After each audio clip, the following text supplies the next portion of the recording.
Well, hello everybody, it's your boy Wings of Redemption, aka Jordy Jordan, and I'm bringing you some gameplay here from the Battlefield 1 open beta. A lot of you are enjoying the open beta. I know I certainly am. It's a good look at the upcoming game by EA and DICE, which delves deep into World War I. After playing extensive hours, I think I'm level 55 or 56 currently on the open beta, so I've played the game quite a bit, and I've learned to use most of the kits, if not all of them, and I've learned the map a good bit, and I figured I'd do a series of videos to share with you some of the tips before the open beta ends, and kind of get you in a better spot to actually play the map, maybe get you out of your comfort zone, maybe get you to use a different other kits. The kit we're going to talk about today is going to be the support kit. When I see people playing with this kit, I see them doing it all wrong. Very few people use it. The game is pretty much littered with assault kits and medic kits and sniper kits. Very few guys that hold the ammo bag. And I want to go ahead and make a video today showing you some of the tips I would like to give for you to make you a better support player and be a better teammate. So let's go ahead and get on with this, and let's kind of like jump into this right away. Your first impression of the support kit might be a little bit bitter. You see that the support kit doesn't have any of the cool stuff like the bayonet. It doesn't have long range capabilities such as the sniper, and most of its weapons are high rate of fire, heavy recoil, machine guns. That's the main ability of them is just to have large magazines. And the guns tend to lose really up close battles against the M18 trench. They lose long range battles against the sniper and the medic gun, and the medic gun even beats them in medium range. So why would you ever want to use a class that is pretty much an ammo hoarder? The answer to these questions is you have infinite ammo. Sure, your magazine can run dry, but you essentially have all the ammo for everybody in the game, and later on you get crates and ammo packs, so you're never going to be running dry on your weapon itself. This gives you staying power, which allows you to basically stay in lockdown areas for long periods of time. And you might say, well, that's camping. Technically, if you come into Battlefield thinking with the mindset of camping rush, you're probably not going to do too well in Battlefield to begin with. Battlefield's a tactical game that has tactical play, and you should play your kit the way it's designed to be played. And the way this game is designed to be played is machine guns, and machine guns are the Overwatch kit. What does that mean? Let's go ahead and look at a life that I actually had right here. This is a solid life, and it's a classic example of how to properly overwatch somebody with a support kit. You see I open up this clip actually defeating a knight. A knight is a super powered kit that you can get on the Butter flag or the Freddy flag. Freddy has a machine gun that can hip fire, Butter has a flamethrower. They have tons of health. I've almost gone to the point they have something like 300 or 400 health. Basically, it takes a lot to kill them. So first thing I do is I throw the firebomb down here. Actually, I think that's the high explosive. Firebomb, high explosive, same thing.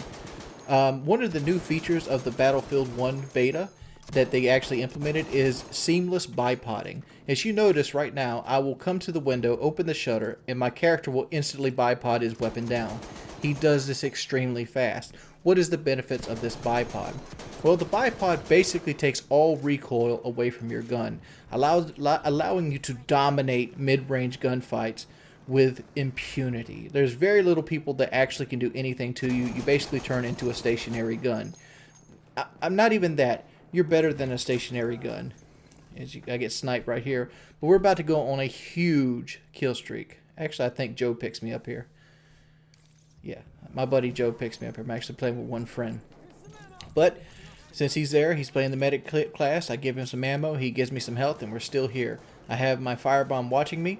This room is ideal to overwatch the David flag and the Charlie flag, or I think Endgame calls it Duff. And you'll see right here that it's very easy to control a lot of areas. So right now what I'm doing is I'm kind of fading back. I'm unsure if that sniper's going to be still looking at that window. He thinks he got the kill, so I'm giving him time to wait so he doesn't come back. So I'm overwatching Duff right now. We have the Charlie flag. In my personal opinion, from all the time I've played, if you're going to overwatch an area, this is the perfect building to do it in. It's a building, 2 buildings up from Duff, 1 building down from Charlie. It's right in the middle, and you can see all of them. This door goes nowhere, as you can see. The back door has a ladder that can do a quick escape to the roof if you need to, if people are pushing you. It also has a good line of sight to Charlie flag. But as you see right here, picking people off Duff. If they have Duff, this is the building you want to be in. You can see straight into this little room that people like to use to cap the flag itself, and you can pretty much dominate. Since I have unlimited ammo, and with the unlimited ammo also comes unlimited trip mines, so you pretty much have unlimited claymores at your disposal, you can very easily overwatch people. You don't have to use this tactic right here where you stay in the building the entire time. You can bipod your weapon on pretty much anything in the game. You can bipod it on rocks, you can bipod it on sandbags, you can bipod it on broken walls, you can bipod it by laying down prone. And another strategy that I like to employ a lot, matter of fact, let me cut to a little section here. This is a little clip of me actually attacking the C flag with the kit itself, so you can kind of see it being used in action other than in one stationary room. I use a firebomb to protect my back. I come down here. The medic's at the window right now. I kind of want the window, so I get the window from him, and it kind of shuts the window shutter on me. But my goal here is just to get down and use my ability to have no recoil fire and actually just take out everybody. It catches people off guard. As you see right there, I got hit. That was actually with like a trench or a submachine gun. You notice it only took like 25 damage. You can kind of tell what kind of damage you're taking in the game by what kind of weapons being used against you in the game simply by how much damage that you take. Usually the medic guns take around 34 points of damage. Machine guns take anywhere from 25 to 26. And, you know, snipers usually take upwards to 90. So right here, this guy, I put some suppressive fire on him just to get him to go away. Then I get on the window, bipod it down, and just push it out there to him. This is like they destroy our building. So first thing I do is I want to get out of this building and get around to the side here. And the reason this is I want to use these rocks to bipod down and continue my overwatch. You as the machine gun kit, since you have the ability to shoot with almost zero recoil, you want to use this to your advantage. You can't really beat people up close. You can't win gunfights usually outside of the situations where you're set up. So you want to always kind of be methodical with how you plan your weapons and plan your routes.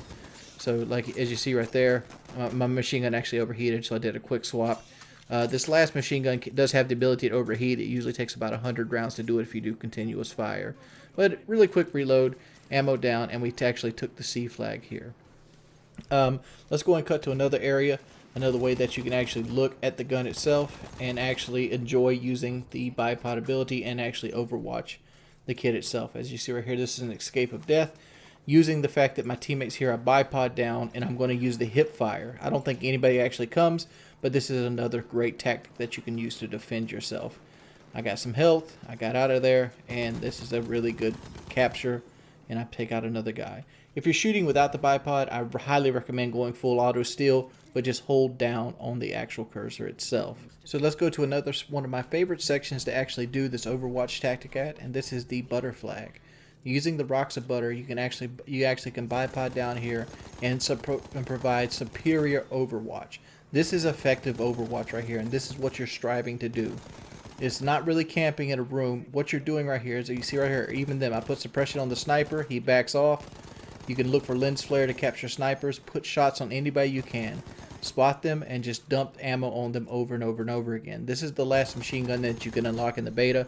It's the NL15 MG. It has 200 round magazine, it has a suppressor on it, and it also has a ACOG sight, which I'm going to call an ACOG sight, but you can see right there, very effective.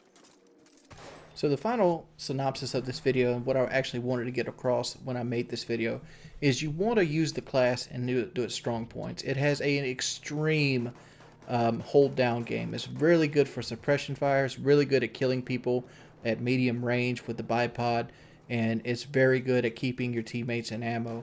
Your teammates will probably be literally thanking you while you're keeping their kill streaks alive, and you're playing a very important role. You are the flag clearer for the most part. You are the guy that gets you into the initial set of flag to allow the assault guys with the shotguns and the submachine guns to get in close and allow them to take over. In a perfect world, that's how this works. You set up Overwatch. You clear off the initial guys, the assault guys and the medics. The assault guys and the medics, they run in, they take the flag. You can come in, grab you some flag points too after everything's cleared. You've got more than ample time to do it, so you're not really cheating yourself out of flag caps unless you just don't want them.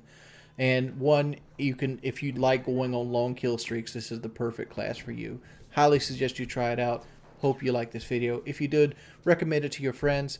Hit that like button. I'm out. It's been your boy Jordy Jordan. I'll see you guys later. Well, hello everybody. It's your boy Jordy Jordan, and I'm going to go ahead and say I'm level 67 on the beta, and I feel like it's time we have a little conversation about the beta itself. I know the beta is like 4 days old now, 4 or 5 days, and some of you have probably moved on from it, or maybe even gotten tired of it, but I'm really looking forward to Battlefield 1, and I'm going to put a little disclaimer out there. I really enjoy the Battlefield series. I enjoy this beta. It's enjoyable to play. I look forward to playing it every day. So with that being said, I just want to put up some issues that I've found with over a day played on the beta already. So without further ado, let's kind of jump right into the issues that I've found with itself. Some of these will be fixed. Some of these have not been fixed. And keep in mind, I am aware that this is a beta, 100%. And this is not a representation of the actual game, but these are issues I see in the game that could possibly make it into the game, and I want to make a video addressing these issues in hopes that somebody sees it or somebody agrees with me. The first issue I would like to talk about is how buggy the beta actually is. And you might be like, well, it's a beta, Jordy. It's going to be buggy. It's not an actual representation of the game. They even put a disclaimer on the video, Jordy, that says it's not an actual representation of the game. Granted, mine and your like name of beta differs. And let me say this how. I've played multiple betas, and I've actually played actual betas. And I've actually played in alphas. For a long time, I was on the Battlefield alpha team. Through EA, and I was able to get into and play alphas from Battlefield Bad Company 2 all the way up to Battlefield 3. So I got to do it for 2 cycles. And with that being said, there's things in this beta that are red flags for the actual game itself. I really enjoy the core mechanics of the game. I really enjoy the game, so take everything I say with a grain of salt. But the fact is that the menus work so terribly in the game. It speaks volumes on how it feels like the game is being rushed. I feel like EA is kind of rushing this game, because if you go ahead and look at it, let's look at when the game actually comes out. The game comes out October 21st for everybody and their mother. Unless you're a Battlefield 1 subscriber, unless EA Origin subscriber. Then you get the game on the 17th. Unless you're a person with the Play First trial, then you get the game on the 13th. So this game is less than a month away, and EA is putting all these stipulations on DICE, who the last time they made a Battlefield game had a disastrous launch, and that last Battlefield game was Battlefield 4. Everybody remembers Battlefield 4 when it first came out. It was a laggy, buggy mess. The netcode was terrible, and the fact that they're struggling to get the pause menu to come up in anything less than 30 seconds is speaking volumes of where the game might be at. There's certain things that don't even display in the game itself. Like, for example, generally there's an icon that lets you know that you can switch rate of fire on your gun. And you can do it. You can switch the rate of fire on certain guns by pressing the down button on your D-pad, or I don't know what the number is on PC, but the down button on the D-pad will switch your firing rate on certain guns. It's implemented into the beta itself. But the fact is, it's not coded in. Like, the picture's not there. It doesn't tell you that you can do it. It's a bad example with the sniper because it has the zeroing meters. But for the most part, you just can't do it. It just isn't there. There's other things that has changed since the alpha. Like, for example, I'm friends with a guy named White Boy.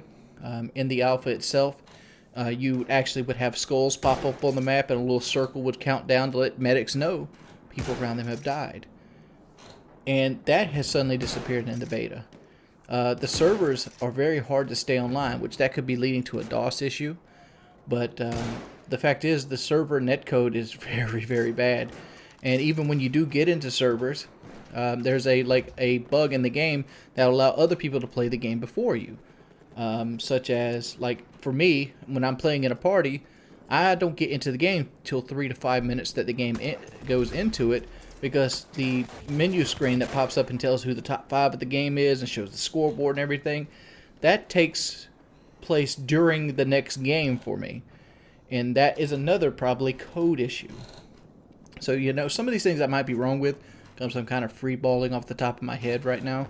But for the most part, all these are kind of scary to me because it looks like this game is going to be another victim of a very hard deadline, and it should be pushed back, but it probably won't be because EA wants to push it out before Call of Duty Infinite Warfare, especially after the hype train. And it's kind of crazy to me. Like, for example, let me show you this.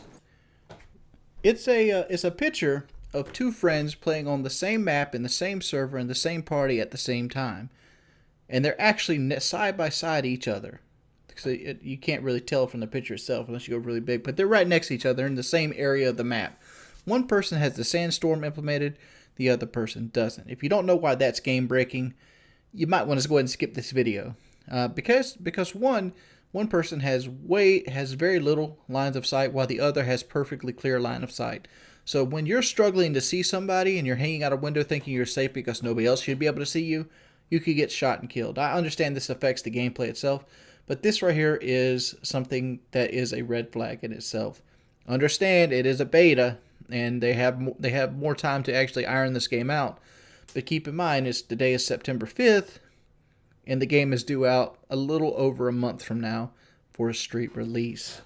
And if that doesn't scare you, that the fact is this game is due out a month from now and the menus are struggling working, let's talk about some of the in-game balance issues that they're probably going to have to combat during that time after they fix the menus. Alright, so one of the biggest problems on the Reddit and other places I've seen is people are crying about two issues. One, the fact that the medic bag or the medic class is damn near worthless now. Not so much worthless that their weapons suck, but worthless as you can't really figure out who needs to be revived, how long they have till they get revived, or if the revive even works. It's almost like a crapshoot even if you get to the guy in time that the revive will even work. So with that being said, let's talk about the other issue that we're going to address in this video, and that is tanks. Tanks are extremely overpowered, and this could be a correlation of different things. Like, this could actually be just how players play. But as it sits right now, if you get in a tank and you play conservatively, you will never die. Ever. The simple fact is there's not enough damaging, there's not enough engineers, there's not enough things that can take a tank out. The heavy tank in the land ship can withstand almost every grenade people throw at it and be able to repair itself because everybody has ran out of grenades.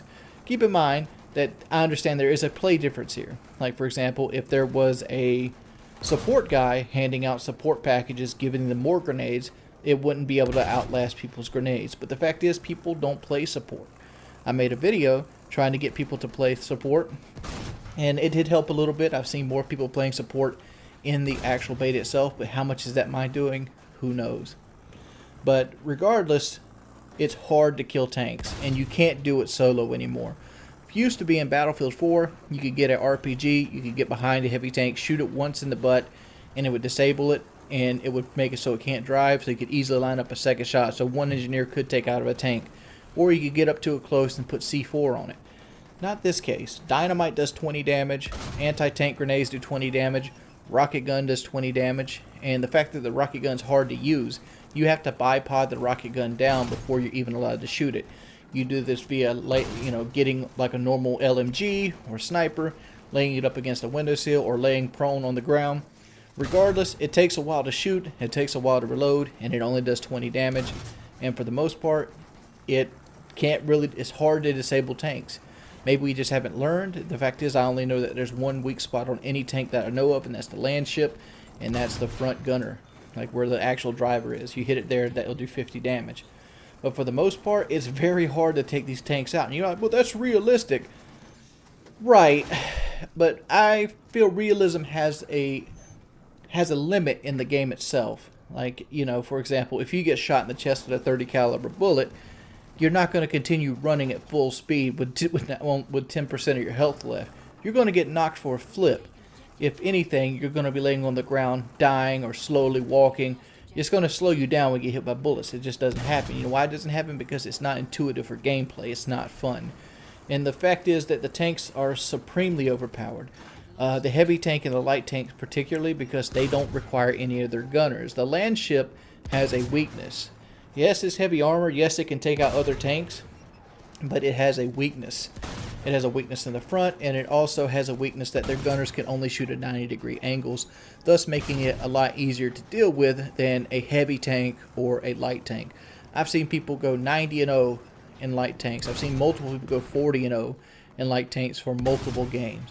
And if this stays the same and nothing changes, tanks are going to rule this game, and people that want a tank war will rule this game. Because keep in mind, this is a beta right now, so like it doesn't have all the tryhards on it. It has a bunch of people that are trying it that might not play the game at all, so they probably won't even care. So with that being said, tanks are an issue. People that say tanks aren't an issue or they're realistic, you know, you can go bite my ass, because the fact is it's not fun for everybody. It's only fun for the tank driver. Do I ride tanks? Yeah, sure, I'll ride a tank every game, but I'm not one of those people that will ride the tank every game he gets access to it. If I ride a tank for a full game and I stay up, cool, I had a great time, but I'm not going to do it the next round. Why? Because I think it's cheap and I think it's unfair for the enemy team, because they want to have some fun too, and sometimes you want to have fun with infantry type gameplay. I understand somebody's going to ride the tank every single game, but at least give the infantry a fighting chance to take these tanks out. Because if the tank doesn't make a dumb move and doesn't get itself surrounded, it could easily stay out, especially on a map like Sinhai Desert, or however the fuck you say its name. They could easily stay near D, way off in the distance, and anytime somebody starts hitting them, drive way the fuck back and repair themselves. They don't even need to get out the tank to repair themselves anymore. Not to mention, there's loadouts for the tanks that let them heal 30 health instantly, as long as they're lower than, I think, like 60 health. So even then, you could do critical damage on a tank. You can instantly repair that critical damage through a perk. They made these things way too strong, and it's kind of an issue itself. There's other things that kind of appeal to me, like the fact that assault is so prevalent in this game, but I feel like that's more of a map issue than anything else, simply because the submachine guns are so strong, because the infantry in this game is building to building, so submachine guns and shotguns are expected to shine. So I don't really have too much of an issue with them. I get mad at them a lot, but I feel like the gun balance is pretty on par. There's certain weapons I don't understand why they're there, but at the same time we don't have full access to like weapon customization in the beta, so I can't really talk on weapon balancing or anything like that. But other than that, I love the gunplay of the game. I love the game itself. These are just a couple issues that I'm concerned about, like how is this game going to play when it comes out, because the way the beta's been run, the inability to get on servers, accessing the menu takes 30 seconds or more, you know, games starting without everybody logging into the game, different scenarios, different situations. It leads me to believe that this is going to be a very, very bad launch of the game itself, and I'm hoping against that, because I love this game, and I feel like it has rewards that people should experience, because this game has the most realistic environment I've ever seen. There's multiple times I've been playing the game, and a guy that doesn't get immersed very easily just feel like I'm actually in a battle. When my teammates are pushing up, we're firing, bombs are going off, the sandstorm kicks in. They really nailed it on these fronts, and I really want this game to succeed and do well, and I hope people give it a chance. I hope EA gives it a chance, and if they need to hold it back, they'll hold it back, which that won't happen, because you know, it's going to get pushed and they're going to fix it post-patch or whatever. What do you guys think about the beta? Did I leave anything out? Let me know in the comment section below. Well, hello everybody, it's your boy Jordan, aka Wings of Redemption, and today we're going to do something a little special, do a little low effort video here today. And what I would like to say is, yesterday there was a patch for the beta. It was 1.01, and during that patch they implemented a couple things. They added 2 extra tank slots at flag A, and they also put in skill-based matchmaking. So I had a couple questions about skill-based matchmaking, and I'm going to go ahead and try it. We're going to play a game or so, live commentary, straight up from the menu, and kind of see how it feels or how I fare. I'm going to be using the Mondragon medic class, and I'm going to be playing by myself. I figured, like, you could always do this number. You can go to, like, server browser, and just, like, pick your server that you want to get on. And I don't know where it's implemented at, so I'm going to do the quickest route to it, and I'm just going to click Conquest, and hopefully it'll throw me into a game that is actually matching my skill. And here we go. I don't know where this game is going to be at. I can't guarantee I'll win, but I can guarantee you that I will try for the win. So without further ado, hopefully you guys enjoy this video. I don't know how talkative I'll be once the gameplay actually starts, but I am going to try to break down where I'm going at, what I'm thinking, and hopefully it's not going to be one of those I spawn and die 8 times in a row, because those happen to everybody. They're fucking frustrating, and I'm a little bit of a rager, so I'm going to try to keep that to a minimum. But I do tend to rage a lot when playing games, and that's mainly because I'm a perfectionist. I like to think that I invest so much time into the game itself that I should be better than the standard person. Alright, look at all these damn teams. You know what? I like the color orange, so I'm going to jump in with Team Orange. Alright, we're going to the medic. Our class we're going to use is the Mondragon Marksman. It's my favorite marksman rifle, sidearm. Alright, this is my favorite loadout. It is a game that's just started, so here we go. We have a video, fellas. Alright, jumping in right away. Alright, so we're getting shot at right here. So there's an armored vehicle. Want to get out of his way. There's nothing I can do with the medic class. We have Braden and I don't even know what his name is. It looks like he had a seizure on his PlayStation controller making his name. Alright, so my first goal here is to keep people from doing what he's doing right here. So let's stop him. The Mondragon Marksman is so good, dude. It is good for Overwatch. It's good for pushing up. It is a versatile weapon, so don't let the long range, well, the medium range scope, like unconvince you that it's designed strictly for long range. It can do long range, but it's really good. I really like this, what I like to call no man's land between butter and sea. Like to me, it's where most of my fun is had. All right, so I'm worried about my left-hand side, but I want to pick this guy off. He's a medic. I bipod my weapon down, pick him off. All right. I'm not going to be able to get this guy right away, but hopefully I can panic him. He did. He didn't know where the shots are coming from. We're going to drop him too. So we got a 3-kill streak right out the gate. Sniper. Let's grab the medic. Get our 4th kill here. Got another server star. All right, there's another sniper on top of what I like to call courtyard. Alright, so let's go ahead and muck with him. He is actually aiming at us, so we're going to take a roundabout way here to look at him. There it is. Put some suppressive fire on him. Got him.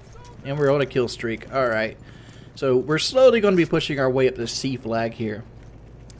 So that's what we're going to do. By the way, I was going to splice in the fact of the developer's Twitter feed. Alright, so what do we have here? We have another dude out here. Actually, I'm going to head back, and we're going to protect Butter here, because Butter is still being pushed, and I don't want to lose it. Alright, so I'm watching No Man's Land here. Butter is still being taken, so I'm going to scroll around back behind the water tower. This is the best route to take to try to avoid damage, because if you run across No Man's Land, it's really just going to get you killed. So here we are, posted up. Butter's being taken back. So people are going to push up. So we're going to just overwatch Butter for a second here. We got Charlie. So like my goal has changed now entirely. I kind of want to push into the area I'm looking at. Losing objective Butter again. I'm going to go a little bit higher ground here. Strictly just to try to get the flip on him, maybe get a bipod down. Alright, we got a guy right there in that little building area, but we're protected from snipers. Got a bipod down. There's an armored car on Butter. There's nothing I can do about that. I would just be throwing myself away if I actually went for him. He drove off the desert anyway. Recapturing Butter. Let's get down here because people look here for sniping. Snipers look over here to counter snipe. Don't want to be there. Alright, so Butter's getting back. We're kind of losing Charlie, but it's not under heavy resistance. I'm going to count on my teammates to pick him up. And we get a sniper just wandering around. Good, good, good, good, good. That's how I like to see the kills. I love this wide open area. The Mondragon just eats out here. You guys should really try it. The beta is only another hour or so. So, like, you know, hopefully I get this video up out time so you can just hop on and maybe try the gun itself. I kind of slacked a little bit. Alright, there's another sniper right there. He's spotted. Alright, I'm moving because that light tank will probably see me, so I did hit him. Yeah, he took a shot at me. Let's get out of here. Switching to the pistol. And I pressed the button too fast. It seems like sometimes when you try to press the trigger so fast on the PlayStation 4, it kind of like auto locks on you, and it makes you not shoot at all. There's like a strict like trigger set, so you got to get in a rhythm with it. I messed up there. Regardless, Bravo's going. We're losing Bravo again. We got people spawning on Bravo though, so I'm gonna hold out on there. I'm gonna spawn over here at the antenna or the C flag, and let's see if we can get up here in the courtyard. All right, so my goal right through here is actually get toward the B flag. I know there's two people that might be ground pounding in here, so I'm worried. You notice that little chevron right in the middle of my screen? That's where your gun will center at. So you want to kind of keep that up and not pointed toward the ground. Alright, now we're in what I like to call Duff Overwatch. Alright, so we jump up in Duff Overwatch. And we got this guy. He wants to snipe, but you know, we're not going to let him snipe. We're just going to go ahead and send him straight to hell. Alright, we got a horse. We got 3 shots on him, so he's hurt. He's hurt bad. Alright. Eat for life. He's down. So we're just going to continually bipod here. And eat as best as we can. Alright, we're going to move up. That guy just spawned. He looked like he was trying to spawn. Alright, blue guy. We scared the blue guy. He was shooting at us. See if we can. Alright, guy underneath the train. Pick him off. Look for any other snipers out there doing Overwatch. Alright, got another guy right there. Another guy back behind the train right here. We are bipoded down, so he is screwed unless he goes down. Grenade out.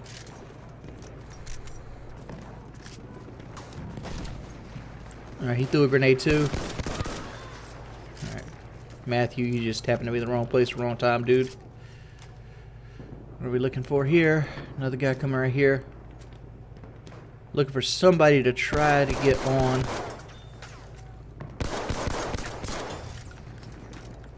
That horse, but like that just didn't happen. Alright, these guys are pushy.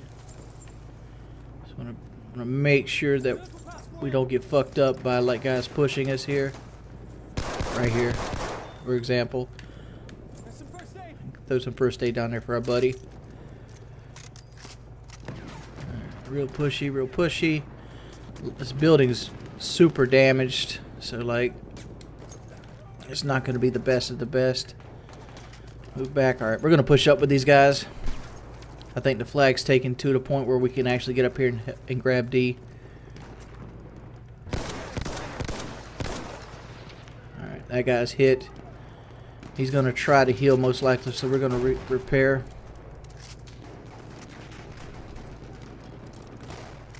Alright, our gun will bipod here, so we're going to take advantage of that. What are we looking at right here? Making sure. Alright, we got a tank behind us, so shoot a support guy. Horse got off behind us. He's going into the broken building. Alright, so I'm gonna start out with hip fire. Alright, good. My whole goal there was like I'm gonna start with the hip fire and fade into the pistol. Oh, I'm out of ammo. Holy shit. Okay. So we're going to change up kits here. I'm going to go grab this guy's trench. There we go. So we're going to have to play our kit a little bit different here. But we're on a winning situation here. The tank seems to be shooting. We got 2 dead guys right out here.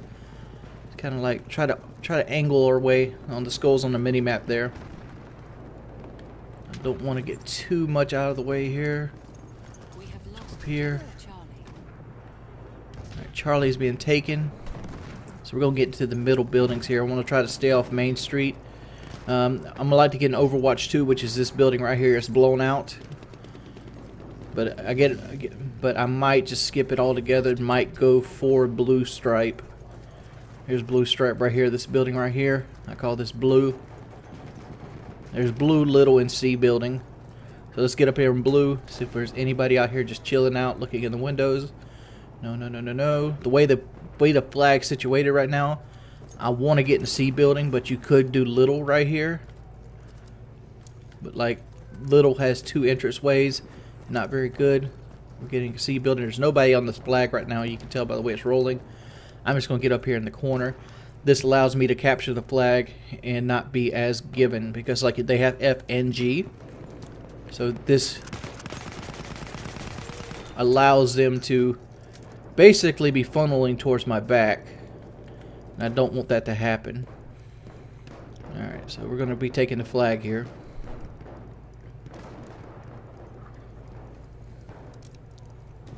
Alright, so where we look at it. Right.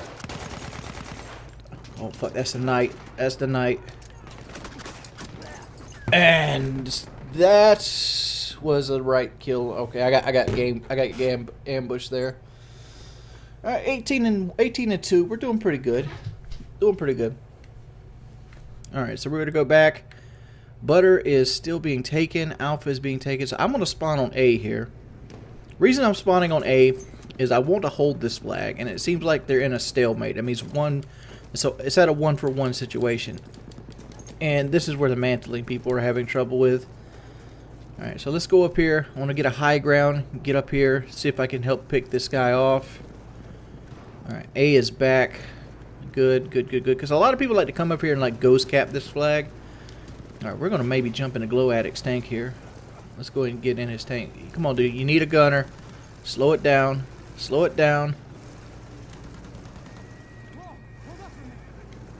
Got him. Alright. Into the gun. We're not going to ride this very long. I'm mainly using this as a ride, but like if he goes for like a C flag, we might stay on board with him.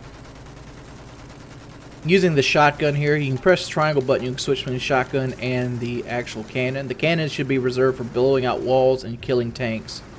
You shouldn't really waste anything for that. I don't know how good of a driver this dude actually is, so we're just gonna wait. Looking at our third-person point of view here, it seems.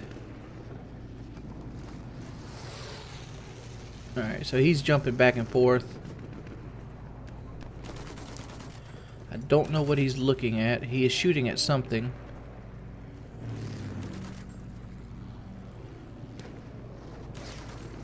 Okay. This is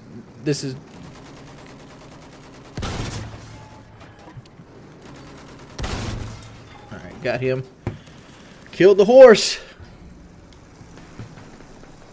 When you got the shotgun canister, a good solid hit with the shotgun canister can kill a horse outright, so don't be afraid to shoot said horse. The land ship counters almost all ground vehicles. So don't be afraid of that. This guy doesn't seem like he wants to drive the land ship. He seems like he wants to be on the gunner. You'll see him constantly be changing. But at the same time, I don't know what he's doing there. Alright, so he is not even driving the land ship. He's trying to kill stuff. Alright, Charlie's been taken. Butter's taken. We have a 4-flag roll on him. Oh, and the game fucking dropped.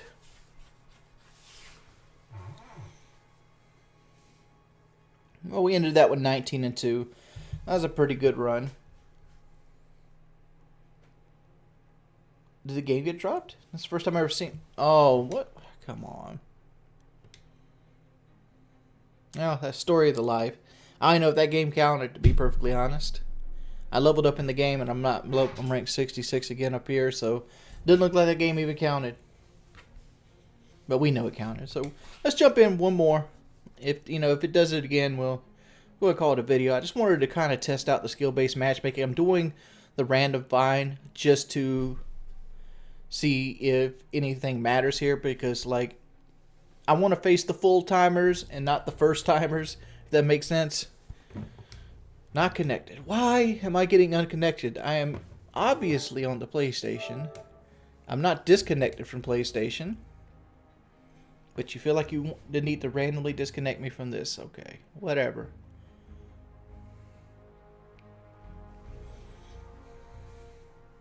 Alright,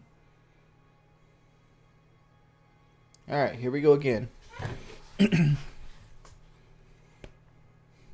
I really hated this map when I first started playing it, but as it went on, I started liking the map more and more. And by the way, if you haven't subscribed yet and you're seeing these videos, you should subscribe. I'm going to be making Battlefield 1 content. I'm probably going to be doing the beta for Battlefield Infinite. Somebody sent me an attachment. Hello.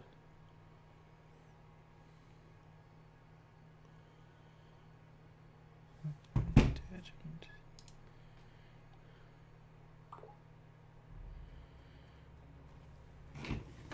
All right.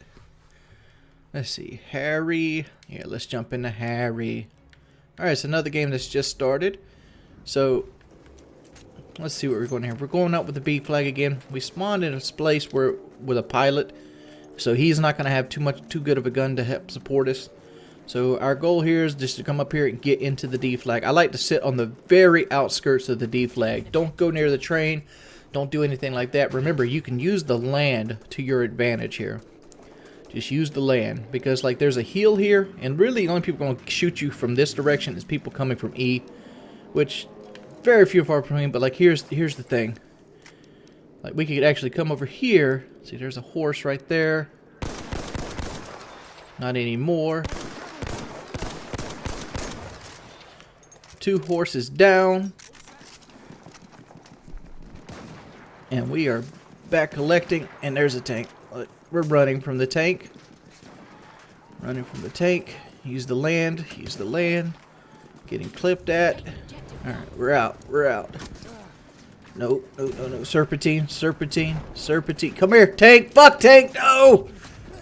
Oh, why? The tank seen me running for it. Didn't want to give me shelter. Alright, whatevers. So let's roll out here. We still need the F flag. But I'm gonna do a ballsy move and try to push towards the C flag. Alright, so there's blue stripe, there's Overwatch 2, there's orange stripe. Notice that there's a reason they put these colors on the building, so you could do call outs. So use that to your advantage. Alright, we're in Overwatch 2. Alright, we got 4 bullets. We can kill this guy if he stops. Alright, because it takes 3 bullets to kill with this gun. Another guy on an AA turret. We have taken objective Freddy. I am going to overwatch this guy instead of jumping on flag with him. Strictly because I feel like it will be a better cost of my time. Because, like, yeah, he's getting butchered because that is a Scorcher. We can put some hits on the Scorcher, though.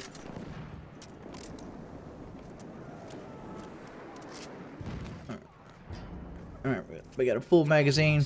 More guys coming up the back here.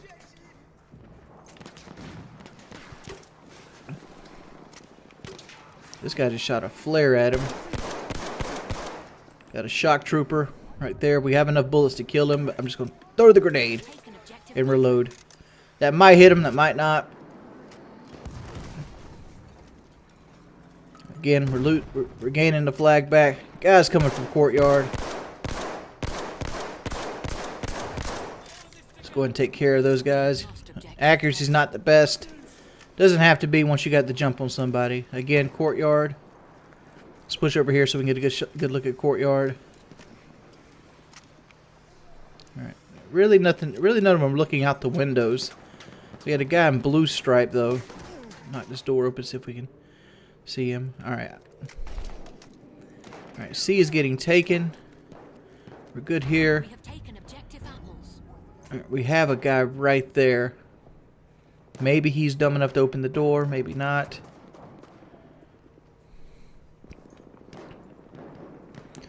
Alright.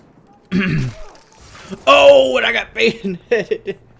Well, I want to say that I didn't get bayoneted, I got shoveled, but I want to say if my I got shot in the back anyway.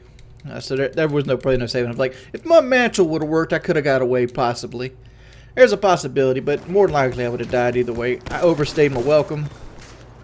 Go and grab the Ripper. Get right into Duff Overwatch or Orange Duff or whatever. There's a series of names you call this building. I don't really like to call this an Overwatch building because it has a very small area which you can see, which it's a huge area, but at the same time it's just not a very good area for like looking over or helping people out. We're taking this flag, so we're going to go ahead and jump on it.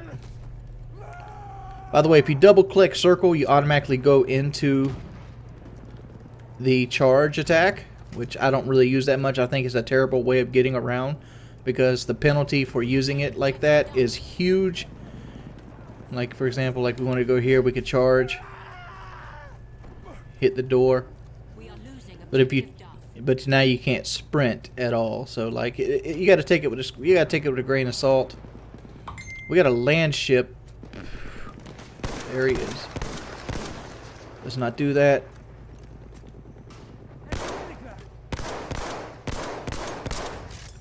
Let's take the guaranteed kill with the bipod. By the way, that's the textural bipod if you've never seen it. Alright, go jump up in Duff Overwatch. We need to get apples back. We're playing the Ottoman Empire here. Alright, just main streets of Death Trap. They're not really pushing for Bravo, so it makes me think that one person goes capped apples. And oh, never mind, Bravo just came up. So we're heading toward Bravo. And damn, the fucking mantling, dude. Alright. Let's see if we can get on there. That's more than one person on Bravo the way it's captured. That could be a tank full of people. So we're going to take an alternate route here. Especially since there's bullets coming over the water tower area. So they might know I'm already here. So I want to be very careful. And I want to pick my spots here. I don't want to like rush it out there. Because, you know, somebody could respawn with a sniper. Whatnot. Get it. I put it down. Karate Chop Jones. Trying to spot him. Can't get the spot off. B's being took back, so I got one was a medic, they both look medic actually. I think they were both medic, so we're going over here. Same thing. Get on these rocks. Be at the very tip of the flag. And we're gonna look. We're gonna use our advantage here. That we're low profile versus characters that are gonna be running across the open field. Right, 2 guys spawned on it. Because there's me and another dude.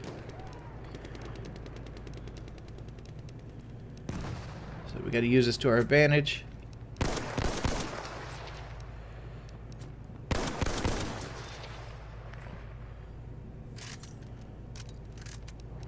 Alright, I gotta move. They've got this flag. I don't have any backup. I can't stay on the flag because it's just pointless. All I'm doing is dying at that point. I gotta wait till backup comes for butter.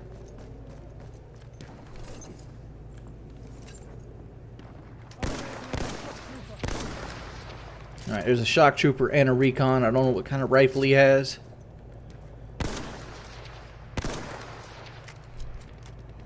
He let me bipod down.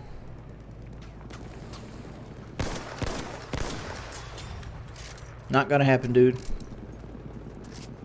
We're taking up here in the Sniper Rock. Is that friendly or enemy land ship? That is a friendly land ship, so we could be taking this flag back sooner rather than later. Not bipod it down. Take your time. Put the shots on them.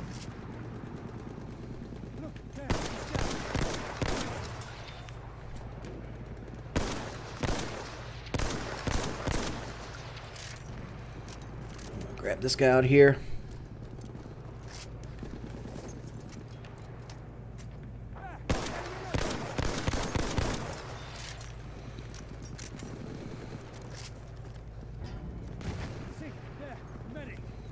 Alright, let's see if we can get on B here.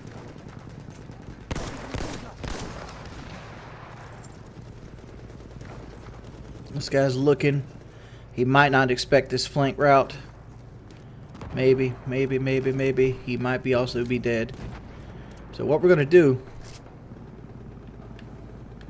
I was going to pick his kit up, but I can't. I'm going to refuel myself. Enemies like to spawn in this back area. Try to catch them.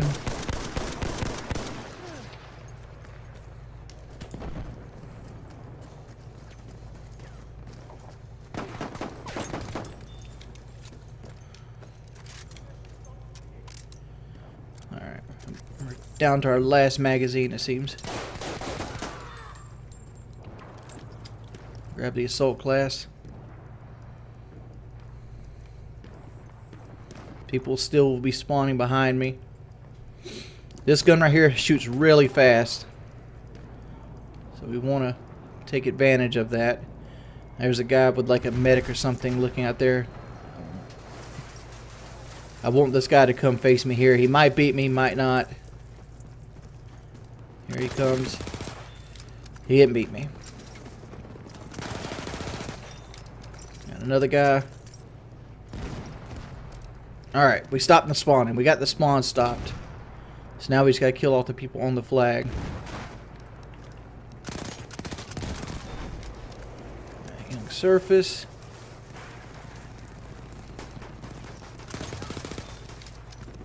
Twisted.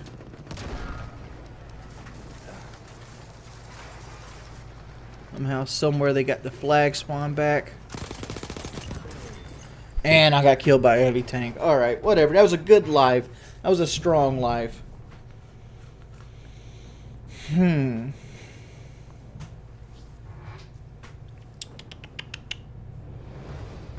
know this is gonna be a long video. I'm looking, it's 27 minutes long already, and we're in a fucking barn burner over here.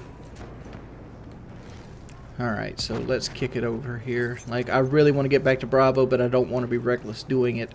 So we're gonna go ahead and move over again. Guy in courtyard. Looking on Main Street. Guarding Main Street. Is that a guy on the building up there? We have taken No. objective George. Right, we took George from him. It seems like my team... Oh, we're losing C flag. Let's see if I can get this guy off of it.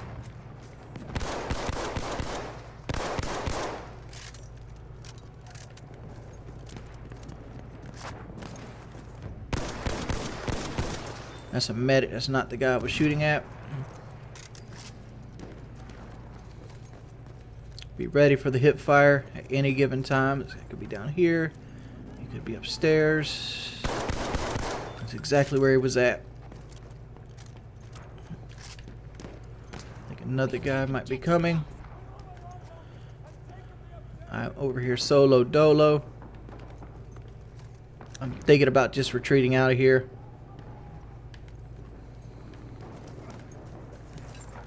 So that's actually what I'm doing. I'm gonna get back at Overwatch 2. At least over here, there's not an enemy spawn that will fuck with me. Maybe pick another couple people off, like this guy right here.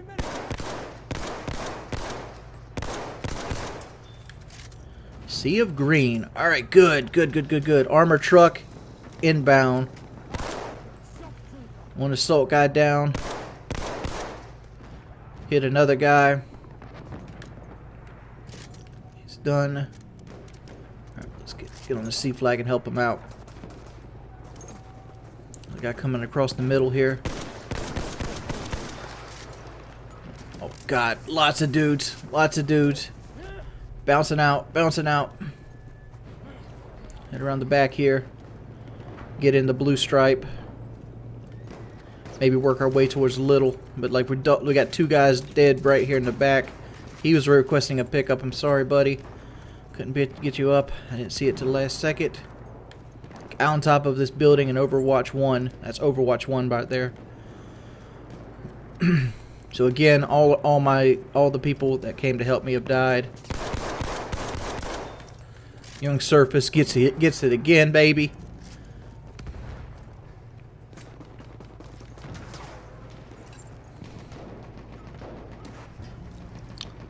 Guys are over in Overwatch 1. Sock folder, go away, dude. Alright, we got a guy on. We got two guys on blue. I'm gonna try to get into the C building here. It maybe ambush somebody. There's one dude on the flag. Nobody's in C building.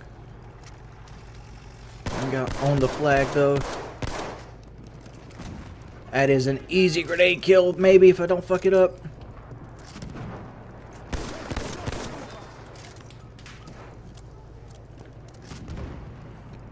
Oh, that might have been a recon. Alright, they're spawning on the antenna. 2 guys right there.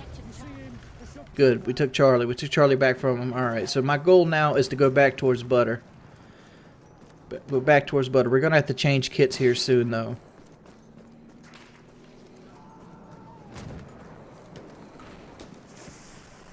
Somebody popped a tab and gas. My guy's choking on a little bit, but he didn't really get hurt. So I'm going into this. Oh, a guy died right to the right in courtyard. So like he either got sniped or he got picked off. And I think right here's our culprit. Where's your kid at, dude? All right, map awareness, dudes. Map awareness. Up and over the top. Alright, guy to the left, you seen me.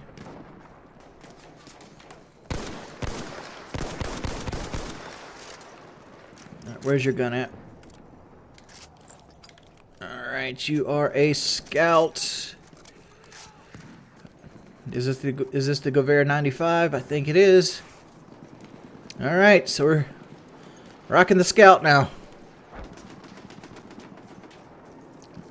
Take a nice long-winded break. We want people to engage us over distance. That's what we want to happen.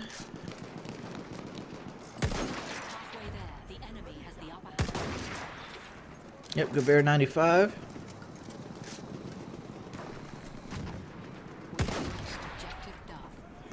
It's best to just shoot all the bullets out.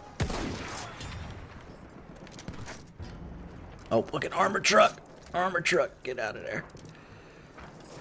We're just gonna sit. We're gonna hang out right here because hopefully the armor truck doesn't come this back alley on us. Look like it's trying.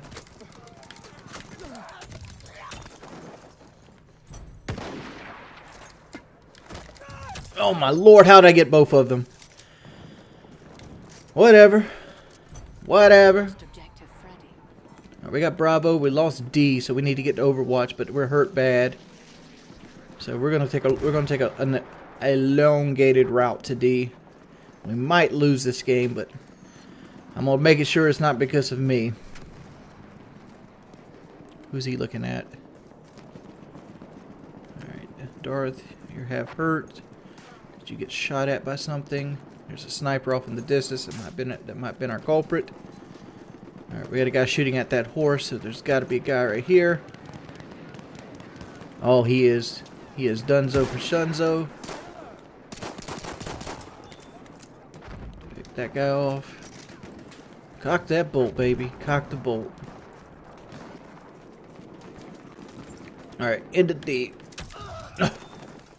Sock folder. How do I keep finding you, pimp? There's another dude up here. He went down like a sack of bricks. Soul's Gaspy.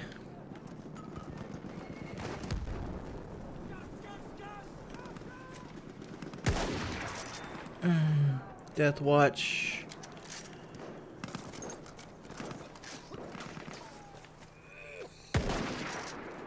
Horse wounded.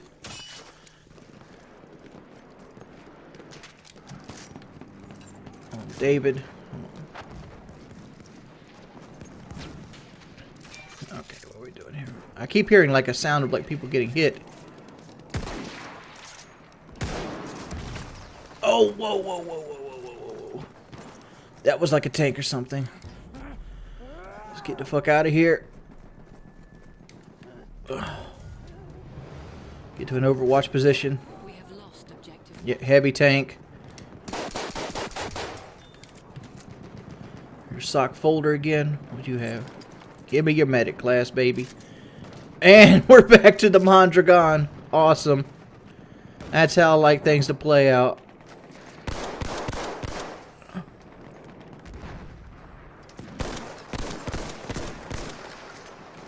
Have a grenade.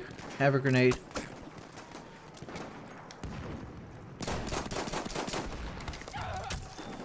Hey, Bushmaster. Bushmaster.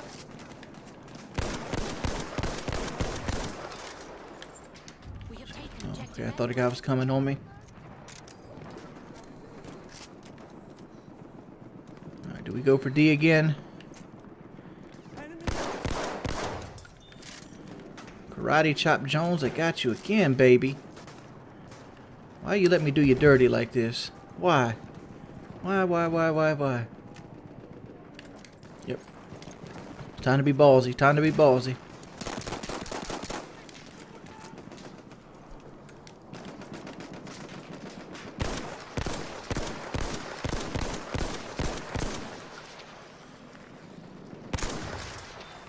Last bullet counted, baby.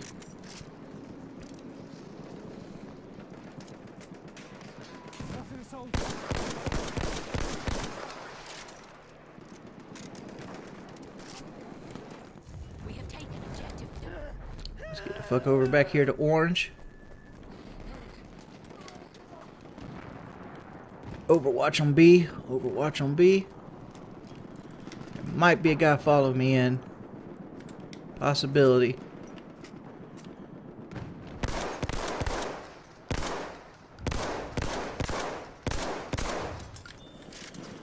Alright, so we need to go ahead and start looking for another kid here.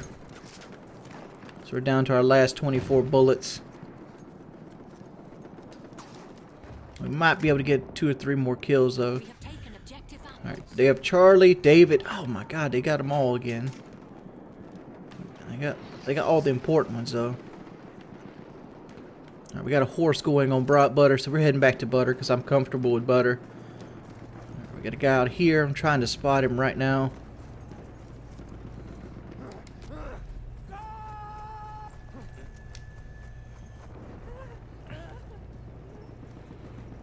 This guy might not have seen us come.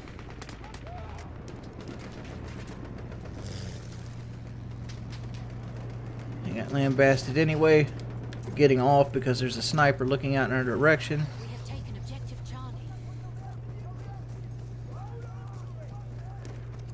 Alright, B the same way, I hear something clapping.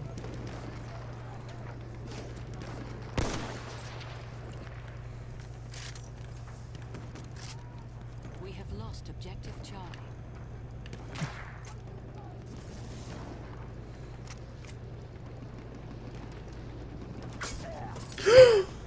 Oh my lord. And I finally got picked off by a dude sitting way in the middle of fucking nowhere. Well, that was a good run. That was a good run. At least we ain't got to find another kit now. Alright, so what are we looking at here? Jumping on A. Jumping on A. Game is pushing up. We're winning right now. We have lost I don't want to get caught walking up to the guy. There's the dude right there. And there's a heavy tank. Moving out the way of the heavy tank. Getting clapped at.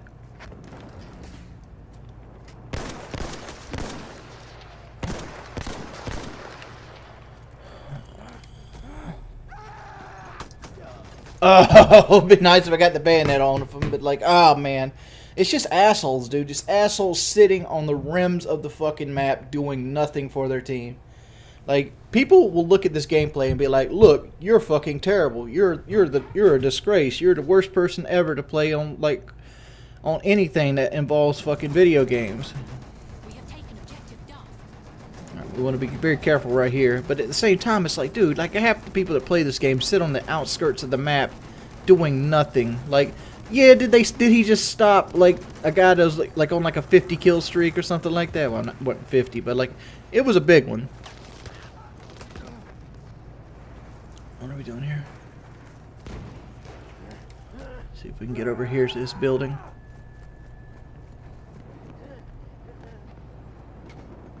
Play it perfectly.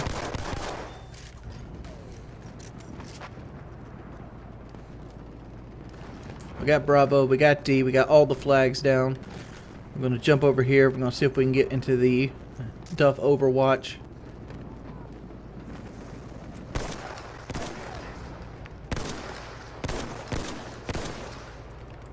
Got hits on him going into courtyard.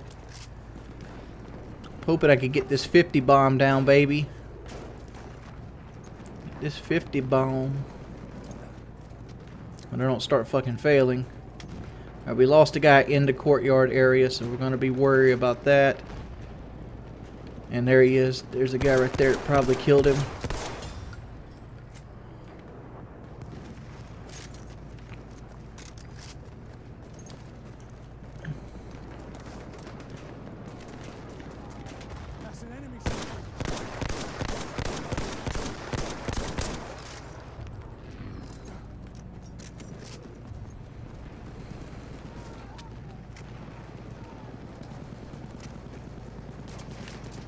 Alright, we got the C flag.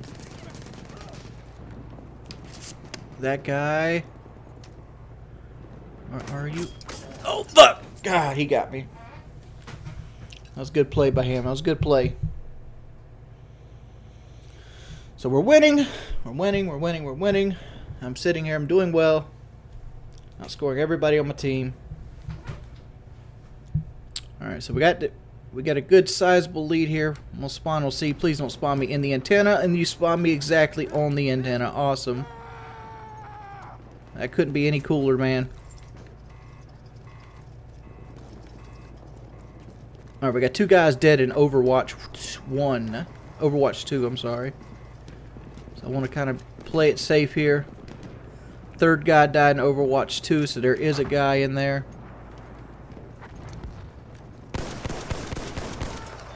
That's not him.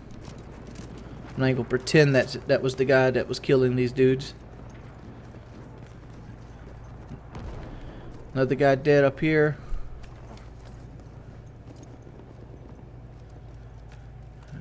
Looks like we're clear. I heard a little bit of footsteps, but it seems to be I got a blue guy around here too.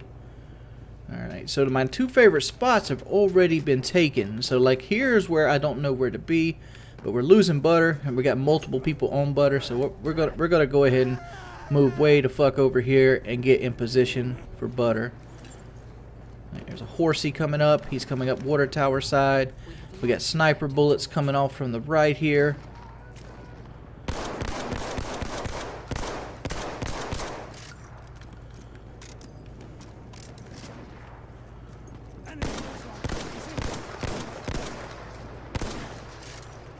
Get the enemy there.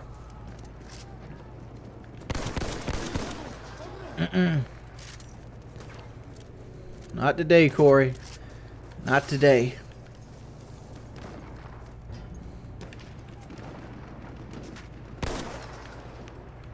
We got 2 snipers out here, 2 recons. I'm going to be very careful how we approach this area. I'm just going to take this razor wire damage. It doesn't fucking mean much. Bullets, bullets, bullets, bullets. Ooh, good thing you were hurt. Get yourself up. Bravo's been taken. There's a guy sitting out there on A. Got a scout on the flag. He's done. No, he's not done. He's going to be done once this 1911 starts to cook, baby. Oh, alright. He's already got cooked. Alright, so, like, my goal right now is I see that lens flare out there. I hate him. So, I'm going to try to get myself into a position to do something. Oh! Seriously? Seriously? Like, man, almost all my deaths have come from, like, people just doing nothing. Just doing nothing. Alright, this is good, but we're coming at the end of the game. And this guy wants to play this game. He could play it. I think he's already been taken care of, because that's how snipers' lives usually end.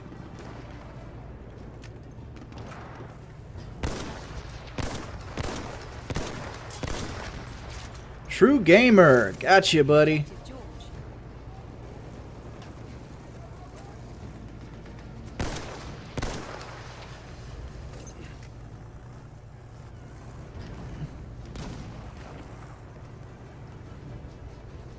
We're losing, taking Alpha. Flamethrower suit is up. We got the flag advantage. We got all the flags. The enemy team's running. We're like, what ended up happening here for the enemy team is they just broke down. They just broke down. They started sniping. You got a tank right out here, but like I don't really have enough room to bipod down and be effective at the same time.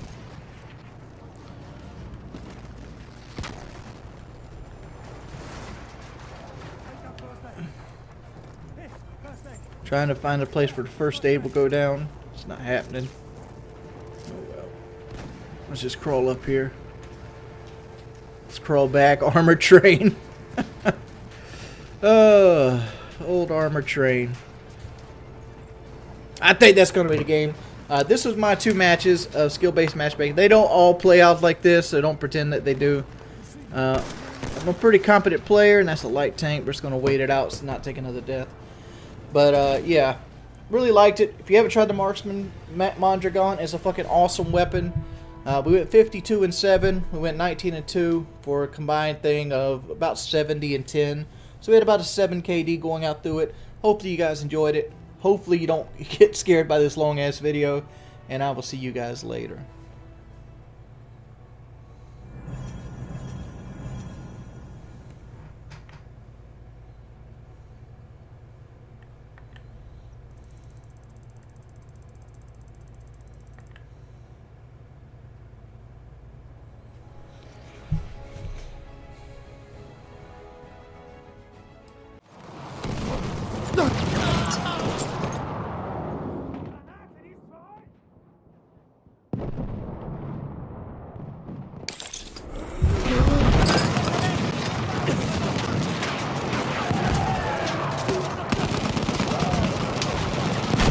Feindliches MG gesichtet! And just like that, a new series has come to prominent domain. Welcome everybody. Welcome. It's your boy Jordy Jordan. Hello anybody that's new to this video. If anybody new comes in, thank you. Please subscribe. But Battlefield 1 has finally come out. I was an early enlister, so I got to play it 3 days early, and this is what you're actually seeing here. And I want to go ahead and talk about some of the things I've experienced in the game, some of the things I'm excited about, and some of the things that you should be excited about. This video's whole purpose is if you're on the fence and you're thinking like, man, do I want to get Battlefield 1? Do I want to go ahead and get Infinite Warfare? If you're torn between the two, this is the type of video that is going to be for you. I'm going to try to put a couple things in the video itself to kind of like show different aspects of the game off. And I want to go ahead and highlight some of the features of the game to kind of just let you understand what you'll be getting if you purchase the game itself. One of the first things, and that kind of struck me, because I was just playing the Infinite Warfare beta just last week, and one of the things that I had with that game, the trouble that I had with that game, was the sound was horrible. They did such a bad job with the sound design of that game, and to me, sound is the most important aspect of any game that you could ever play. It's more important than graphics, it's more important than gun balancing, it's more important than anything. If you want to see an example of sound being conveyed to the point where it's the core of the game design, look at the horror genre. Look at games like Slender Man, where the whole game is just sound, creepy atmosphere, and tension. And sound builds so much of a game. For example, I want to go ahead and show you this clip. I'm not going to commentate over it, and I'm going to turn it up a little bit, but this is the sound the Behemoth makes when it comes in on this map.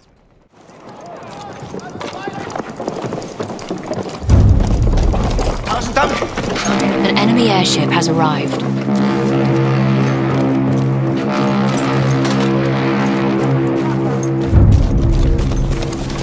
We have lost objective Butter. I know that might not seem like much, but that was the first time I ever heard the Behemoth come in on this map. And when the Behemoth came in and it had those big foghorns echoing off in the area, it made the hairs on my arms stand up. It felt like something big was coming and it was going to actually take effect of the battlefield itself. And that, to me, is great sound design. You might not notice, so you might want to go and click back. If you're wearing a headset, you can tell what side everybody is on me at any given time. because you can hear people's footsteps, them rustling grass, them being in mud, them stepping in water. Anything that in this game that can make a sound is done very, very well. And then there's this, where you have dynamic map design. Everything in this game is dynamic. And you'll see, like, this blimp, it doesn't crash in the same place every time. When the blimp goes down, it goes down, and it stays there. At least it does for a while. At least I didn't notice if it ever disappeared. But it's the little things that make this game special. And I'm going to tell you right now, this game is special. When 10 years go by and people are looking back at games and first-person shooter genre, people remember certain games. They remember Battlefield Bad Company 2. They remember Call of Duty 4. And the reason they remember these games is because they set the bar and they put the benchmark out there that other games that are going to precede it, that are going to have to look at and be like, this is what we need to do. This is how we do it. And Battlefield 1 is going to be one of those games. It's one of those games that you're going to remember 5-6 years from now and be like, where are the games like Battlefield 1? And you could get on the bandwagon right now because it does so many things right. And the things that it does do wrong, you'll be able to overlook. There's certain maps on the game I don't like, but that's be given with every first-person shooter. But I feel as a whole, this is the very first game on my PlayStation 4 that I felt belongs to be a PlayStation 4 game. When I first envisioned the PlayStation 4 coming out, this is the type of game that I expected to get. The gritty, the realism, the way things are dynamic. Like, look at my gun right now. Stop and just look at my gun. The reason my gun is muddy is because my character fell down and died in the mud, and somebody hit him with an adrenaline shot, and they brought him back. If I was to start on a fresh life, my gun will be clean. When it rains, your weapon gets wet, the water hits it, and the water falls off the gun in distinct images. The weather changes throughout the level. Every time that you play the game, the weather could be different. It could be raining in this forest. It could be smoky. There could be, different things that could happen in each individual map. And it's fucking awesome. It literally is. It changes the dynamic of the game. If you don't believe me, imagine on Battlefield 4 and you got somebody riding a jet, and they're riding that jet well. They're stopping your team from capturing flags. They've got all your tanks trapped in a base, and then all of a sudden a sandstorm comes in, and all of a sudden the jets can't see anything.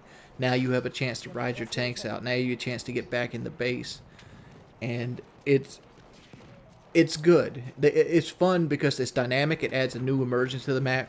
It makes it so that every map plays differently almost every time because you can't count on the weather to come in, and it also is a part of the game balance itself. The map actually factors in. And even the maps I don't like I said before, the game is so beautiful and the game is so well done that I look at it and think, I can deal with this. I'm not a big fan on graphics. I always say graphics should take a backseat to gameplay. But this is the best of both worlds. So who's this game not for? Which person should buy Infinite Warfare over Call of Duty over Battlefield 1? I have a buddy. He goes by the name of Lost Souls Gaming, and he does a channel that's mainly camping. And when I see like the stereotypical person that plays first-person shooters, I feel like this game would not appeal to them whatsoever because it doesn't have the same factor that they have whatsoever. Because it changes the dynamic of what a party does. For an example, in a standard Call of Duty match, every man can play basically for himself. There's very actual need of tactics in a Call of Duty match, especially in like a match called TDM, where you're doing the best that you can. Everybody does the best that they can. The team with the better players that doing the best that they can usually wins. And you can talk about whatever. You can talk about dick and fart jokes. You can talk about rapping. You can talk about whatever you want to talk about. And Battlefield doesn't really lend itself to that. Battlefield is more of a team-based shooter. And to get the full effect of the game out, you need to be playing as a team. And I'm using this clip right here for a great example of that. I have the artillery truck, and the artillery truck is a fast vehicle that allows me to get to flags quickly. On the microphone right now, I'm asking for help from my team, and they're telling me they're en route. So at this point, I know backup is coming, so I got to just contest this flag or have a presence on this flag until the rest of my squad actually gets here. And when you see the plan come together, you get a sense of I'm at a loss of words. You get a sense of gratitude that is kind of unexplainable. And people that don't want to concentrate on the game, want to play a game that's very lapsadaisical and just wants to talk with their friends and just hang out in the PlayStation 4 parties, Infinite Warfare might be more for you. Or Black Ops 3, or just stay on that.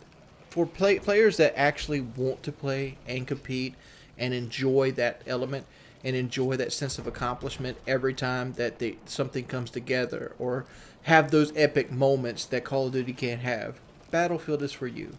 Because Battlefield is a more fun game than Call of Duty, in my opinion. Even when I play Call of Duty, I always consider Battlefield more fun because it has a lot less things in it that are bullshit. But that's my video. Hope you guys liked it. Leave me a like. 1,500 likes, please. Well, hello, everybody. How you guys doing today? It's your boy, Wings of Redemption, or aka Jordy Jordan. I'm bringing you another wonderful gameplay clip here. This is going to be a Snout Skyper review, how to properly use the Scout class. If you're like me and you've seen or played this game for any length of time, you'll notice that a lot of people have been playing the Scout class. And there's a reason for that, because the Scout class has one particular role. It's not the medic, it's not the support, it's not the assault guy. Assault guy takes out tanks, he has really good close range capabilities. Medic is pretty much a support character, he has really good medium to long range capabilities. He's there to pick his team up, keep his team in the fight. Support guy is your defense guy. He keeps everybody happy with ammo, he shoots mortars, he pretty much does suppressive covering fire, does overwatch duties, and basically just keeps everybody, pretty much fed in the game. That leaves the recon class. The recon class has two choices in the game. One, he's the best anti-infantry class, period. And I'm going to go through this video and actually show a couple clips and a couple things that I like to do when I'm playing the support role, which is quickly becoming my favorite class. Currently, my best class is the actual support class itself, but the recon class is quickly becoming my favorite. Not because of snipers, but I decided to put like a scope sniper clip in here. But more so because of the bolt action rifles themselves. My two favorites are the SMLE Mark III, which that stands for Small Magazine Lee Enfield. It shoots the British .303 round. But I love that one, and I love the Gewehr 95. A lot of people seem to go with the Gewehr 98. This is the rifle I'm actually using right here in this current clip. And the Gewehr 98 is good, but it's more of a sniper weapon than anything else. I didn't really get to use the Springfield. The main reason I didn't use the Springfield is they put an experimental version of it in the game. And it only has a sniper, a marksman, and the experimental version of the rifle. And the experimental version does semi-automatic 40-round clip, but it does like 10-15 damage each. And it's not something I enjoy using, and it's not something I advocate using. So I decided just to stick with like the standard bolt actions, and that's pretty much the Gewehr 98, the Gewehr 95, the Lee Enfield, and the Martini Henry, which I don't think I put a Martini Henry clip in here, but we will talk about it. So without further ado, let's talk about the actual recon kit itself. You're about to see something pop up here just in a little bit at the end of this clip, and I'm going to show you something that people seem to forget to use on this class. And I asked this question to myself, and I'm going to ask the question again to you guys. How do you use the flare gun? Well, this reason I asked myself this question is like I didn't know if you had to shoot it over something, or did it take effect where it lands. So what it basically does is if you look on your mini-map at the bottom, when you shoot the flare gun, it actually creates a small, almost like capture zone type bubble that actually that it encompasses. So wherever the flare lands, it creates a almost flag wide capture spot, which allows you to see people on your mini map. And that's how I killed both him and him with my 1911 at that point. So use the fucking flare gun. It helps your people with mortars. It helps the other crew out. Now let's go over to a new game on Organi Forest. And this is the Gewehr 95. In my opinion, it is the best bolt action rifle in the game. But it's not my favorite. My favorite's the Lee Enfield. I don't know why. But this is the best bolt action in the game. And the reason it's good, and I'm going to give you some downsides to it right away, is that it cannot kill people with one shot.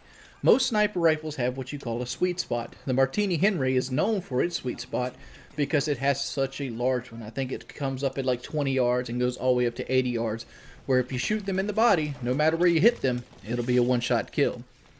Other weapons have that. Like the Gewehr 98 doesn't start till 800 meters. Not 800, but 80 meters. It goes from 80 meters to 140, I think. I don't know. Don't quote me. I'm not looking at actual stats right here, so this is coming off the top of the head. You can actually find the weapon stats if you look for them. But the Gewehr 98 is designed to be pretty much a direct marksman rifle, which makes me wonder, what's the Springfield's? So I took the time to look it up. The Springfield 1903 sniper is actually just worse in every category versus the Gewehr 98.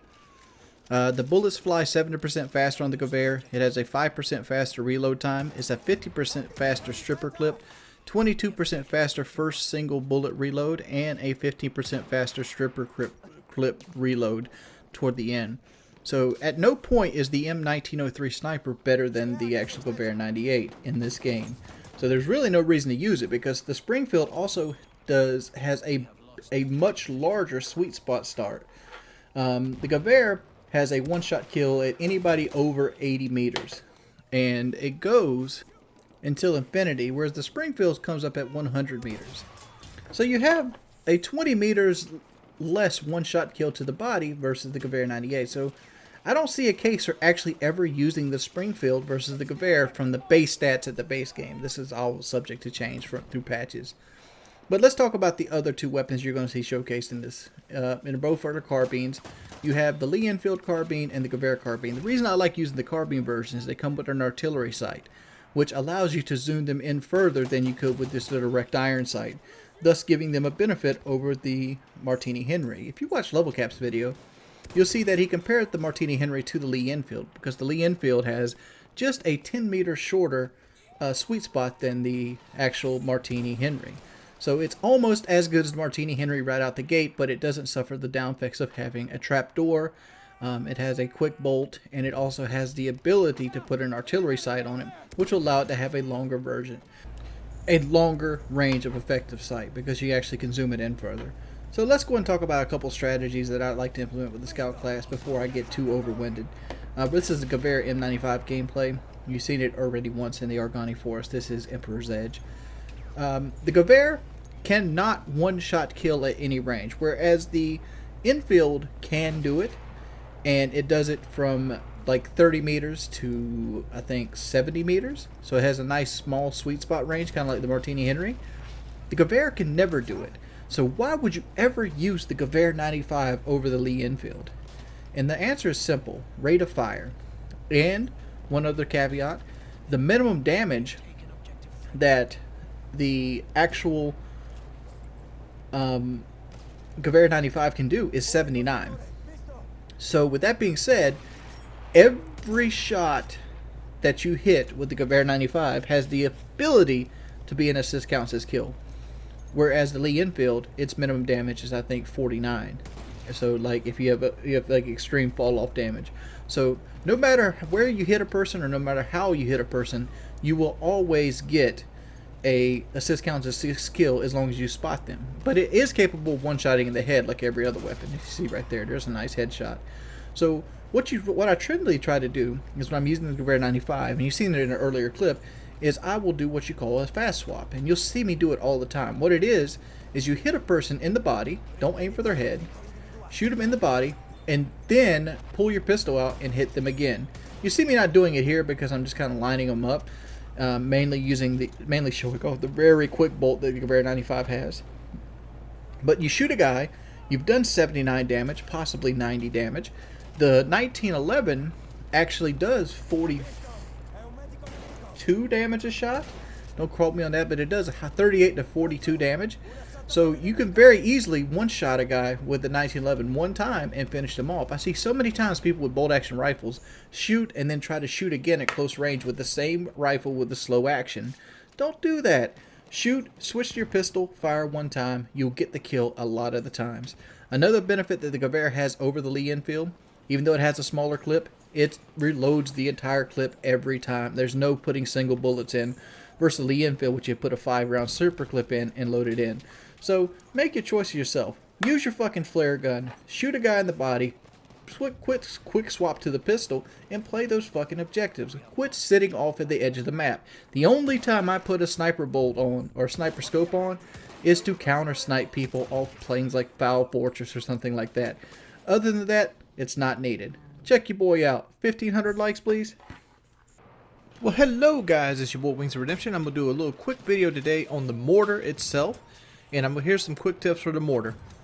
When you're shooting the mortar, what you want to do is you want to aim it to where the skulls are. If you look at the skulls, there's three colors. It's red, blue, and green.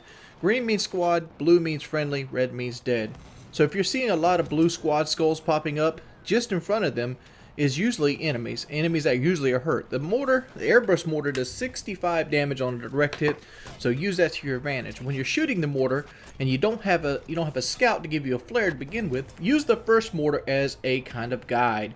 You let it show out and let you see the enemies. If you press the left trigger while shooting the mortar, you cancel out immediately and you're able to go back into the mortar and rapid fire them.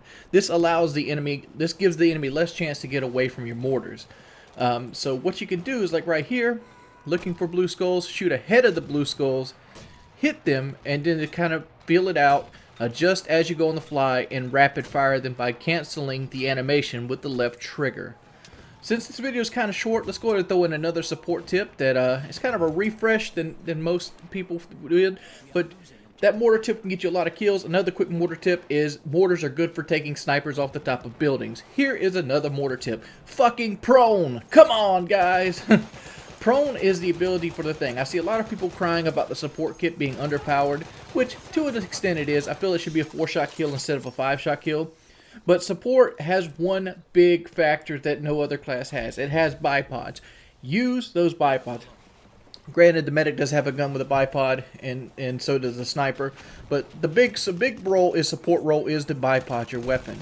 It does this contextually. So if you're standing next to something you can bipod, it will do it. Don't wait for the animation. As soon as you go prone, you're bipoded. As soon as you go near a wall like this, you're bipoded. The animation does not have to happen. He will do it while you're aimed down sight. So just take advantage of that. If you see somebody and you want to shoot them, dive to prone and get the bipod and get those fucking kills. It's been your boy. Hit those videos, hit those likes. It helps the channel happen. It helps the SEO. Thank you guys. I'll see you guys later. What up, guys? It's your boy Wings of Redemption, and I'm back, and I'm bringing you another wonderful Battlefield video. I've been missing in action for a couple of days. I had a little PK drama flare up. I also had the World Series get in the way, and just a couple bad days of playing. So let's go ahead and come back here with another tidy conquest. Today we're going to be doing the scout sniping, and I hope you guys really enjoy that sort of thing. A lot of people ask me to do more of the scoped bolt action gameplay, and I'm going to go ahead and oblige them. This is the second version of Tidy Conquest. We're going to do it on the same map as the first Tidy Conquest. We're going to do it on Empire's Edge, and that's more by chance than anything else. I didn't plan on doing that, but I do have some new stats that I've learned. I'm currently almost level 80 now, and I have 5 days played into the game. And these are some of the tips that I've done after playing majority Conquest after 5 days. So let's go ahead and get into the match here, and I will go ahead and start breaking down what we're doing. Well, first off, guys, you want to go ahead and try to get the C flag, obviously. The C flag is one you're going to be fighting over the most. So what I do is I open it up with a flare, and I go into this side corner building. This is how I always do it when I'm on the Austro-Hungarian Empire versus the Kingdom of Italy. This guy somehow has the flamethrower already, but he gets picked up real quick. But if you're not playing the recon kit, it's very good to run assault right here. Put your landmines down in front of C and defend this area with like a submachine gun or shotgun. You're going to have a whole lot of people coming up this back embankment like you have right here. I was able to hold off a large majority of them with a pistol, and basically give our team time to take the flag and get those extra points. This is not a huge victory for me because they end up taking the flag right back. But I do end up having to switch kits because I end up 1911 these guys so often that I run out of ammo. I pick up a medic kit, and it doesn't really last very long because they do the actual smart thing the second way through is they start throwing grenades out of their Zelda's bomb bag. As you see right here, I'm trying to heal myself with this guy's kit, and it's like, oh fuck, gas. Put the mask on. Like, alright, that's fine. The mask is fine. And it's like, oh, grenade. Sucks. So we're going to spawn back in. C is actually being taken from us right now, mainly because a lot of our people are actually fighting this tank or sniping. So I open up with a standard stick grenade to do 5 damage to it. Somebody gets out and actually get a kill with it. I switch over to the anti-armor bullets, the K bullets, and I basically help my friend actually wrench it to death, which Jaybird dude, and we basically take care of the tank right there with 2 kits that don't even have the anti-tank capabilities. Tanks are your top priority every time that you see them. If you ignore tanks, you're going to lose the game because tanks have such ability to capture flags and kill multiple people. So at this point, I'm going to be putting out supportive fire on the flag itself. I see there's a guy right there on the field gun. I took him off. I'm looking for anybody that wants to cross over, looking for anybody that gets spotted. I should have flared here, but we already had a flare up, so that's probably why I didn't. So I come over here, I'm seeing I get sniped, so I take a different route to see where the sniper is. I'm looking for the towers, and right there he is, right there. So we go and pick him off the towers, and we have the C flag. Right here, this is what you call a test shot. I was going to go for the actual anti-tank, but I seen this guy scope glaring way off in the distance. So I take a shot to test the waters, and then I pick it up and take another shot, and I get him for 316. Which, at this date, that's the longest shot I've ever hit in Battlefield 1. From there, I ascend the tower. And in the tower, I'm actually putting some K bullets on the actual tank itself. This is more killing time than anything else. Normally, I suggest not using your K bullets unless you see a support guy, engineer, or somebody engaging the tank itself. But if you're going to do it, what you should do is aim for the ports because you can shoot through the armor and actually kill people inside the tank with K bullets. But now we're going to the land ship. Alright, the land ship is the most underrated tank in the game. Yes, they nerfed the piss out of it after the beta. This used to be so much better with chase cameras and everything. But this gives me a perfect time to talk about flags and why they matter in domination. How many times have you... Conquest. How many times have you played Conquest and you notice that the enemy team had millions and millions and millions of tanks, and you look around and it's like, I haven't seen a blue tank in forever? Well, a lot of the times you'll see it on maps such as Empire's Edge, and the reason that is because your G flag and the A flag are another tank spawn, and sometimes, such as Empire's Edge, this is a 2 tank spawn. You get 1 tank in the main base, 2 here. So if somebody captures this flag from you, they're stopping you from having 2 tanks at any given time. Because some spawns actually come with vehicle slots on them. So capturing Grape and A on Empire's Edge is actually beneficial. And if your team ignores recapturing it, you basically are giving yourself a 3-to-1 tank disadvantage for not recapturing it at all. So like, it's very important to keep Grape protected. And if you find yourself not knowing what to do, or if you find yourself in the action like at sea and you're constantly dying, and you're not having a good time, what you could do is you actually could come either capture ghost cap their A flag, or come protect your G flag, because this is actually a hotbed of activity, and people always come around here to try to ghost cap these flags, and this would be helping your team tremendously. Battlefield is not Call of Duty, it's not a Twitch shooter, and little things like that matter. Much more so than anything else. Yeah, we have the highest score per minute. No. Will you have the highest KD? Probably not. But at the end of the day, you'll have helped your team tremendously, and that's really what the end of the day is about, is trying to get the win. And with the new skill-based matchmaking that's in Battlefield 1, it's a lot harder to get them wins. Alright, why did I pick the anti-tank land ship in a map that... it has its share of heavy tanks, but for the most part, we didn't run into any tanks. Why I picked the anti-tank land ship, and what is the difference between the 3? There are 3 land ships. There's a mortar tank, there's an anti-tank tank, and then there's a support tank.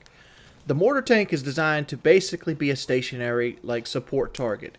It shoots gas and smoke mortars to either cover your troops' entrance to a flag and get people to basically unable to aim on flags. So it's basically used to conceal entrances, and it has the standard landship guns. It has the light machine gun and the two 57mm case cannons. Anti-tank landship has something the other landships doesn't. It has a tank of air, which does 16 damage to heavy vehicles. It instantly kills all light vehicles, and it also can one-shot enemy that it is crosshair, but there is a little RNG on it.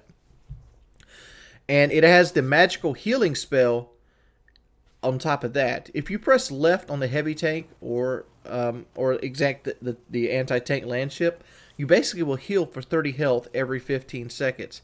And you can use that to your advantage to win gunfights. For example, if a heavy tank is fighting like a regular heavy tank, or like a landship with like the mortar ship or the support landship, the landship has 100 health, whereas the heavy tank is 130. It's kind of like active protection, but it's implemented in another way. It basically allows you to take another hit at any given time.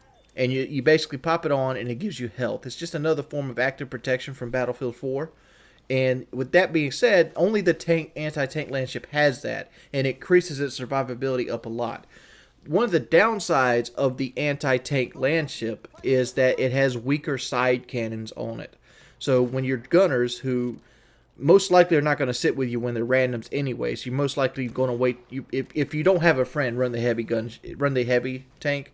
But if you have a friend you want to use the landship, be prepared that he needs to press triangle and use the shotgun more than the case cannons, because the case cannons are almost 100% used for anti-tank purposes.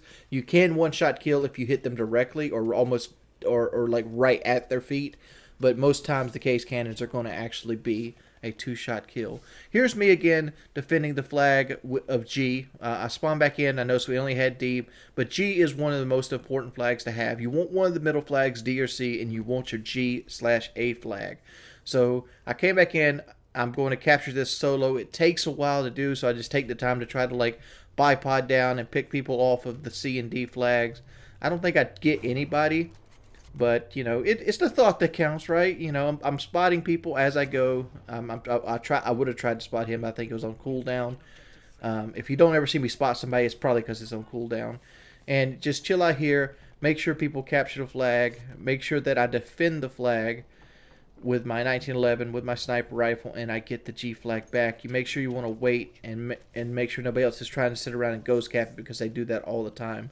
Another thing you could do from here is actually could go to E, which is a anti-air flag. It also is a plane spawn. So E is another great flag to take, and it also gives you a back door into the D flag, and you almost can pincer attack it if you're on this side. Speaking of E flag, here is a capture point on the E flag itself. There's two boats on this map. They both can actually capture E from the actual water. But what I like to do is I like to have the boat ride up and actually just come up the side here. There's two little inserts into the map. They're like little road areas. Flare it to begin with to see where these people are. One guy's on the battery, one guy's not. So I snipe the guy in the legs and I do the quick swap on him, and we get one. My other guy gets the other, and now we have the E flag, and we can get a foothold back into the center of the map in this little center line that's on Emperor's Edge. Emperor's Edge is a wonderfully designed map, by the way, and it's one of the best Conquest maps in the game, in my opinion. And it's because it's so well designed, and it's fun, and it keeps the flow going. But it's one of those tough maps to win because the map is so well designed. It's very easy to have the enemy team keep a foothold in there, and these objectives are going to constantly be switching. So you got to keep in mind with that. So this is going to go into a D actual defend here. We go from E to D from the water, and this is the back door route. So I'll go ahead and put a flare up. I see there's nobody on the flag whatsoever, and this is pretty much an uncontested D capture. And this is pretty much the stake in the heart of the enemy team. What ended up happening is the enemy team at this point were all trying to snipe. There's a whole bunch of them in front of C. There's a couple of them trying to take B back right now. But for the most part, since we played really good ghost cap, we were able to actually take this match pretty easy. I think we ended up winning by 200 tickets. And I know after watching this game, there's not a whole lot of sniper gameplay in it. And that's just generally how I play the scout rifle. I play at really close range and close to the flag, so I don't really use the scope a lot. And a lot of that comes from me. A lot of that makes me lean more towards like the SMLE infantry, or the SMLE carbine, or the carbine, or the Gewehr 95. Mainly because it allows me to have that close range weapon without the big zooms and things like that. Because at this point in the game, I'm pretty much reliant 100% on my 1911, and I got a lot of 1911 kills here. I think the end score for this game in itself was, I think it was 36-9, and a majority of this was with the actual 1911 or the shovel right there, for example. And that's pretty much all she wrote. What ends up happening is Jaybird gets another landship. We end up riding the landship a little bit further, and I'm actually the case gunner on the landship, but I don't think I get any kills in it whatsoever. But this is Tidy Conquest. If you guys have any tips or any maps you want to see, hit me up in the comment section down below. I hope I'll see you guys tonight. I'm going to be in the PK Discord tonight for the World Series. If you guys want to come watch the World Series with me, you can go to the PK Discord. Or I might be in my own Discord. I'll let you guys know. I'll put it in the description of this video where I'll be at that night. Welcome everybody, it's your boy Wings of Redemption, and we're back with another quick tip. Today we're going to talk about Minimap and health packs. Alright, for most people out there, you probably never touch your minimap. It's at 100%. But if you go into your gameplay, into the basic tab, you'll see there's a minimap size. You can adjust it up to 200%. We're going to adjust it up to 50% here in the clip, but I end up going down to 125%. I feel like 125% is the sweet spot for me, but we're going to go ahead and talk about the benefits of why you want to adjust your minimap. So if you look at the bottom left hand side, you see my minimap is much bigger now, and you will see that with this minimap this way, you can see more around you. Why does this benefit you at all? The reason that you want to do this is it allows you to keep more proximity close to you and actually understand which threats are actually more important than other threats. Because you'll see, if you have the bigger minimap, you'll see threats from much further out, but it's harder to keep track of which one you should prioritize. As you see here, there's 3 red dots on my minimap as it sits right now, and it allows me to plan it out. I know instinctively that there's a guy in the house next to me, so I'm looking here, I'm trying to pick guys off, and I know that the guy's there even when he went off. So I'm coming out here, I know that these guys are jumping over this area, pick this guy off, and I look into the house itself. I know there's guys here, I take shots, I run around the house because I'm hoping they think I'm going to sit there, and right here I get my rewards reaped with a nice double kill. So the minimap is very helpful for actually being able to understand and perceive threats very easily. So let's go ahead and talk about with the health packs themselves. Medium health pack versus the crate health pack. I prefer to use the small one on all Call of Duty, on all battlefields, and the reason is it allows me to heal on the move and allows me to heal my teammates on the move. This is much more improved in Battlefield 1 than Battlefield 4, but it's still an effective tactic in Battlefield 4 because it allows you to keep your teammates healed up on the move, and you don't have to like stay next to a health pack. So if I want to heal and run, I can do it. And I feel like this benefits much more than the standard big health crate, which kind of anchors you, but you will get more points with the big health crate. So if you're more of a versatile person that wants to stay on the move and going for objective, I feel like the little health pack is a better choice. Thank you guys. 1,500 likes, please. Well, hello everybody. How you guys doing today? It's a wonderful day. Thanksgiving's right around the corner, and I hope everybody has wonderful plans. And I've said wonderful too many times. You know what else would be wonderful? Hitting that like button. It helps get the video out for everybody in the sub box, and it helps me contribute to the channel. So by all means, please hit the like button now. But what we're going to do today is we're going to go down all the weapons of the medic class, and we're going to start with the Rigotti. The Rigotti is a unique weapon because it's pretty much a semi-automatic automatic rifle. With that being, it's a 10-round automatic weapon for the most part, and I don't think a lot of people realize that it is an automatic weapon. So we're going to go ahead and go through all the variants, because one of the main topics that I get when I'm streaming is what do the variants do and which variant is right for me. So what we're going to do is just going to go through and show and tell you about the variants and what they do. The first one up is the trench variant, which was what you seen just a while ago. The trench variant itself makes the hip fire much better, as you can see right here. And like, the reason you want to use the trench variant is in close quarters type combat. For example, right here, you'll see me hip fire that guy. It makes the hip fire incredibly small, and it's really good for running and gunning. So if you find yourself as a medic wanting to run and gun, the Rigotti with the fully automatic attachment, and you can make it fully automatic by pressing down. It comes semi-automatic standard. You have to press down to switch the rate of fire on it. So if you make it fully automatic, it does the same damage, and you can easily pick people off by just shooting very slow. Like, you can feather the trigger, so you kind of don't lose either way. You gain the ability to have really quick automatic fire close range to allow the trench variant to really shine, or you could just go full auto and kind of like just, you know, spray and pray and just use the bullets. One thing I would like to point out when you're actually using the Rigotti is you want to go ahead and YY out of ammo, because you can load a 5-round stripper clip and you might get in trouble. You don't have to load everything. Press triangle or YY, and you'll easily come out of the animation to keep continually fighting, so you can keep the gun loaded. It takes 4 bullets to kill for the most part with the Rigotti, so keep that in mind. But it's a very good weapon, at least the trench variant is. So let's go ahead and go into the next variant of this weapon itself, which is going to be the optical attachment. The optical attachment really only benefits long range fighting. That's the reason you want this, because the optical attachment can go up to 2.5mm zoom. And with that being said, that's where it really shines. If you really want to use this as a semi-automatic weapon, or even like a fully automatic weapon, the optical attachment is best suited for this. And I find it's best suited on long range maps when you're playing more of a support medic.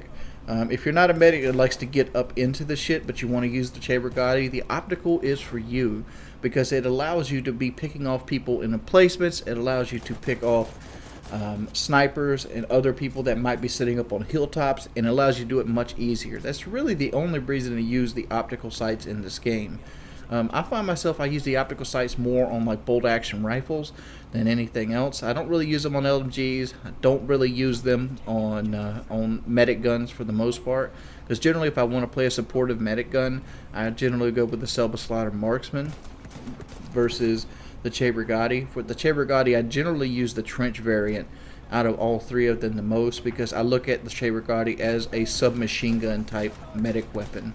It only has 10 rounds, and that's some bad shooting right there, but those 10 rounds are really quickly reloaded with the stripper clips, and you can basically have a submachine gun that's capable of doing long range fighting. Just try to isolate your thing, and for the most part, how often do you really run into multiple targets? I know there's 32 people on the battlefield, but for the most part, your engagements are little small single targets, as you see right here. I'm slowly picking these off, and by the way, this is a good tactic on Empire's Edge. If they have the C flag, they spawn right here to the left. You can sit in these rocks and just pick them off and farm kills if you would like to do that. It helps tremendously in that little situation. The last variant we're going to talk about today for the Rigotti is the factory variant. The factory variant lowers the recoil of all aim down sight fire. Why does this benefit you? Well, pretty much who does it benefit? It benefits anybody that wants to basically be a mid-range kind of guy. So you have 3 different variations of the rifle itself. You have a close range, a medium range, and a long range. This would be the medium range variant. It lowers the recoil substantially, allows you to stay on target much easier, especially with sustained full automatic fire. And to me, this is the second best variant. If I had to rate the variants in order, my favorite variant is the actual trench variant itself, because I like to hip fire into ADS with the Rigotti, and the recoil isn't that much to begin with, as you'll see in a clip I'm going to use here in a second. But the factory variation is probably the second one, because the lower recoil is substantially lower. It is very noticeable how low the recoil for the Rigotti factory is versus the trench variant. And it's very fun. I mean, like, it's just a fun setup to just kind of like be on a swivel point and just pick people off over and over and over again. So that's pretty much my breakdown of the Rigotti. To my opinion, the trench is the best variant of the 3 if you actually want to use this rifle. But you know, it's a game of opinions, and like I find that the better hip fire is better suited than the extra long range or the lower recoil aiming down sight, because one, Battlefield's the game. Even though it has huge maps, you find yourself in situations where hip fire is king, and hip fire is really really good on this game. And that's my final thoughts on the Rigotti itself.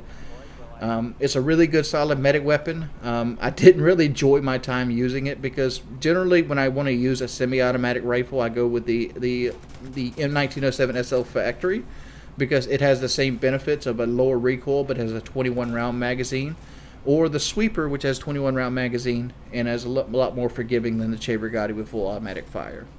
So really the only time I would go to the Rigotti as an actual medic would be to have fully automatic fire with the trench variant, since there's no other weapon in the class that has that, to have fully automatic hip fire. That's very good because the other trench variant is the 1907 SL trench and it's semi-automatic.